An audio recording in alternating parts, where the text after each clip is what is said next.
बिस्मिल्लाहिर्रहमानिर्रहीम। अस्सलाम वालेकुम व्यूअर्स, मैं हूं आबिद अजीज़ और वेलकम करता हूं आपको अपने यूट्यूब चैनल पर, इस उम्मीद के साथ कि आप सब लोग खैरियत से होंगे। आज एक इन्फॉर्मेटिव वीडियो आपसे शेयर करना जा रहा हूं। आज हम बात करेंगे प्लास्टिक के बारे में। सबसे पहले तो हम प्लास्टिक की अहमियत और उसकी अफादियत के ऊपर बात करते हैं कि प्लास्टिक का रोल हमारी लाइफ में कितना ज़्यादा है। मेरे ख्याल में आज के दौर में प्लास्टिक के बगैर हमारी लाइफ जो है वो बहुत मुश्किल है।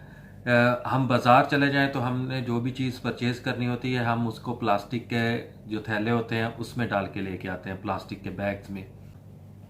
हमारे पास जो मोबाइल फ़ोन है वो भी प्लास्टिक का बना होता है, उसमें भी बहुत सारी चीज़ें होती हैं जो कि प्लास्टिक पर मुश्तमिल होती हैं।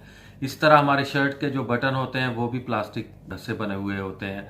हमारे पास अगर कोई पेंसिल है, बॉल पॉइंट है तो वो भी प्लास्टिक की बनी होती है। हमारे शूज़, उनमें प्लास्टिक इस्तेमाल होता है। अलगर्ज अगर देखा जाए तो हाँ, प्लास्टिक हमारी लाइफ का बहुत ही अहम जुज़ बन चुका है। इसके बगैर आज की लाइफ जो है तकरीबन नामुकम्मल सी ही लगती है।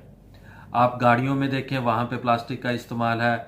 आप घर में देखें तो हर घर में प्लास्टिक का इस्तेमाल किसी न किसी सूरत में होता है। इलेक्ट्रॉनिक्स की अशिया में होता है, इलेक्ट्रिक की अशिया में प्लास्टिक का इस्तेमाल होता है। बच्चों के खिलौने सारे प्लास्टिक के बने हुए होते हैं।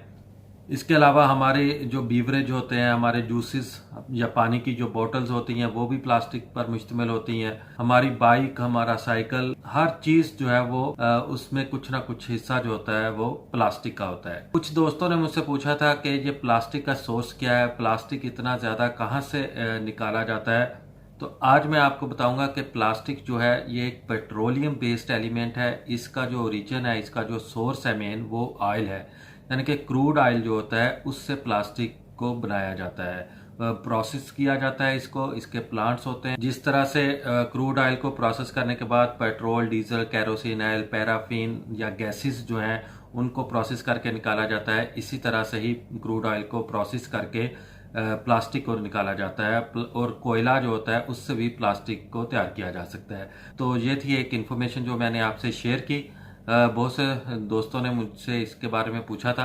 आई होप कि मेरी ये छोटी सी काविश आपको पसंद आई होगी। इसके साथ ही मैं इजाज़त चाहता हूँ। शुक्रिया, अल्लाह हाफिज़।